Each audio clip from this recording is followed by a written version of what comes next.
Hey y'all, this is Billy from Perma Pastures Farm. It's been a long time, maybe too long, since I've been on this porch talking to y'all. Just want to give a shout out to my man Danny at Deep South, who this is really his motif. This is the guy that came up with this front porch way of communicating, which I think is absolutely brilliant. And I think it's been entirely too long since I've done anything like this. But here we are, y'all, the day before the 4th of July. And lo and behold, I come across a video. I come across a video where there's a guy, I don't know who it is. He's hitting up college graduates as they cross the stage. And I think he hit up the salutatory, and it may have been a valedictorian. And they were asked the question, well, tell me about the 4th of July. And astonishingly, none of them really knew what it was all about. There were a few people in this crowd that knew that we'd fought for independence, most of which didn't even know the country in which we fought or got our independence from. Not a clue. And I was thinking, man, this is crazy. I don't understand this. I don't understand a lot of things about our status quo that I no longer understand, and nor do I seek to understand. There was a guy with a whole lot of sense that said it is no measure of health to be well adjusted to a sick society. So I guess maybe it's good that I don't even try to understand a lot of what's going on right now. But it did take me back, watching that. It took me back about 37 years ago, somewhere thereabout, when I was in 8th grade. And there was this genius of a public school teacher. I'm not a big fan of public school these days, but this guy was special, Mr. Pendarvis, back when I was in 8th grade. And he saw to it that every single one of us in that class knew the Bill of Rights, memorized the preamble to the Constitution, and understood what the Constitution was all about, even went line by line down the Declaration of Independence. And that was when I was in 8th grade, and folks, to this day, I remember every bit of it. Now, I don't know the Declaration of Independence or the Constitution by heart, but all the rest of it, I mean, the training that he gave us kids then has followed me all these days. And it gave me an understanding and an importance, at least I think, as to what those founding documents meant. Now, one thing that did strike me funny, going back to the video, is that there was one guy that said, and I think by and large, his response would be that most Americans know about our independence, our Independence Day. Anyway, the kid responded, well, we fought, he was asked why. And he says, well, it was no taxation without representation. To which he was correct, partially. You dig? This is what I'm here to cover today, folks. What I'm going to ask you to do on this 3rd, maybe even the 4th, maybe gather the family around, gather your friends around. If you don't have anybody else, maybe just read it for yourself, maybe for the first time. Maybe you haven't read it in a long, long time. But take times to read it. Take a little time to read this. Because not only was that kid correct, but the reason I say he was partially correct is that was number 17.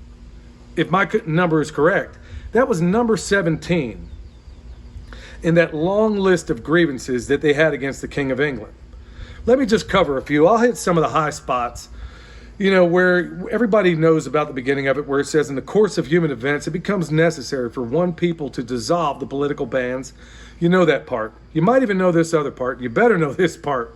We hold these truths to be self-evident, that all men are created equal, that they are endowed by their Creator with certain unalienable rights, got to say that right, that among these are life, liberty, and the pursuit of happiness. Okay, and as you get further down, it says, okay, the history of the present King of Great Britain is a history of repeated injuries and usurpations, all having in direct object the establishment of an absolute tyranny over these states. To prove this, let facts be submitted to a candid world. Okay? I'm not going to hit them all, but I'm just going to kind of give you a brief overview here. It says, number 1, he has refused to assent his laws, the most wholesome and necessary for the public good. Okay, kind of broad. And I'm just going to kind of give you a hint here, or just a little taste of each. He has forbidden his governors to pass laws of immediate and pressing importance unless suspended in their operations. Okay.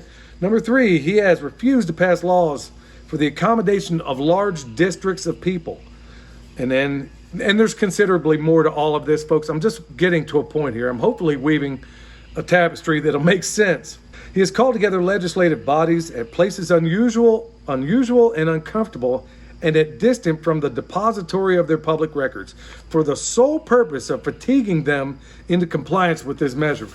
Now, folks, I could probably go the whole video about how that was going on then and how it might be going on right now. In fact, as I go through some of these, folks, or as better still, as you read them yourself or share them with your family, ask yourself, how much does that in July 4th, 1776 overlay with where we are now, July 4th, 2021? Ask yourself as you read through it. I'm not going to go through it all. But folks, he has dissolved Representative House repeatedly. Okay, he has refused for a long time after such dissolutions to cause others to be elected.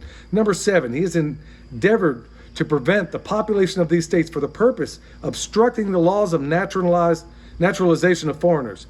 Number 8, he has obstructed the administration of justice by refusing assent of laws for establishing judiciary powers. He has made judges dependent of his will alone. He has elected a multitude of new offices. Okay, folks, I'm going to lose a lot of you if I keep on about this. Number 14, for quartering large bodies of armed troops among us.